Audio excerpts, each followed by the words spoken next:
Please help me welcome Will Purves. Hello.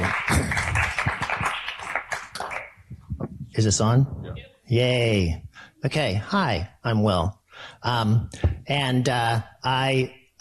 cleverly made a mnemonic device for my presentation. So I'm blind, and I figured this would be a good way to remember what I was going to say, which I'm hoping will be the case. So my talk is about accessibility and sort of the importance of accessibility in planning and design.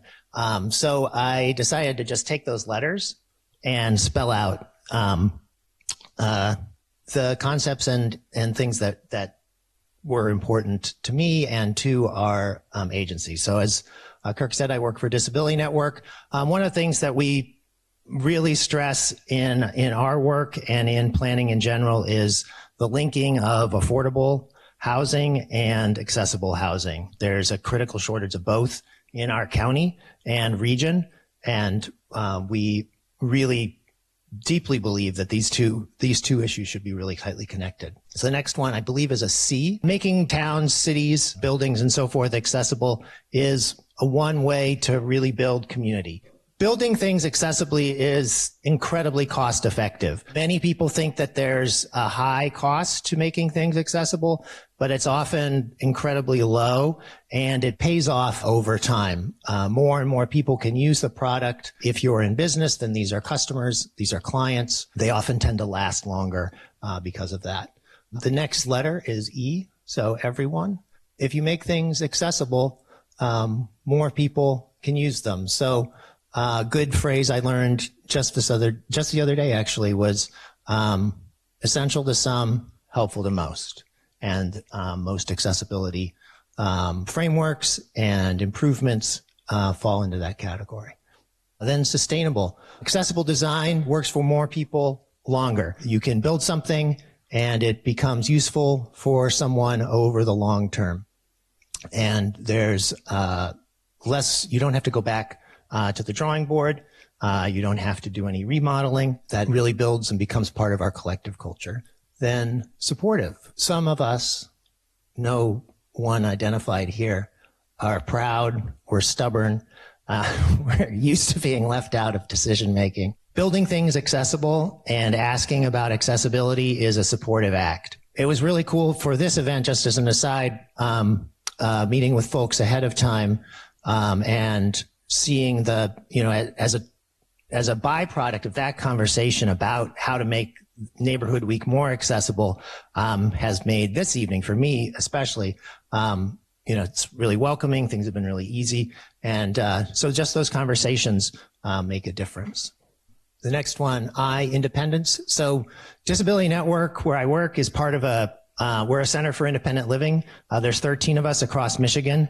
And sort of a foundational part of our philosophy is that an individual with disabilities should have as much control over as much of their life as possible.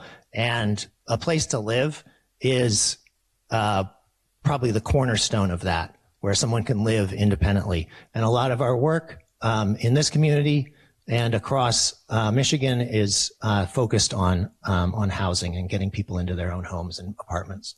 Then I snuck in an extra letter here. So accessible housing, infrastructure, programs, projects. If you think about accessibility, you're thinking about user experience more deeply, and oftentimes the results are just better built, and that's a good thing. Infrastructure. So one cool thing about accessibility, especially in an urban landscape, is that accessibility features last a long time. And just this year in Kalamazoo, the first curb cut that was built in the United States in 1947. It says 46 here, but that's the year the first privately funded curb cut was built in Grand Rapids. Battle Creek, sorry, at the VA hospital there right after the war. But that's a long time to have an accessibility feature in an urban environment. So if you're building something and you're making changes in your environment, then they're gonna be there, and they'll serve people for generations to come.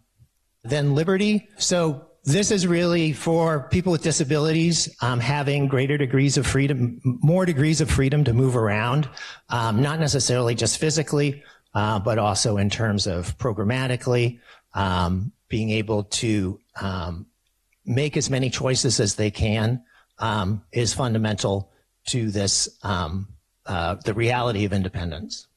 Income, one of the things, this is the other, besides housing, we work on employment, so having the means to make a living is really critical, and especially now, looking at the economic health of our communities, having accessible jobs, thinking about training and different work modalities is really important.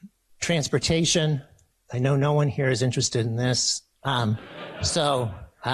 we spend, this is the sort of third pillar of what we work on, and we firmly believe transportation, accessible transportation has to be multimodal, it has to be point to point, it also has to be door to door, and it also has to be door through door. And so thinking about using and integrating those different transportation modalities within a system, an urban system, is really critical because it helps people throughout all stages of their life. And then finally, the why is you. You can make a difference. And I was going to ask people to close their eyes for just a second here and think about something, place you live, place you work, something you do, and just think about, maybe 5 seconds, think about what could I do going forward to make things slightly more accessible. That's it. We can help. So call me. That's what I do. That's part of my job.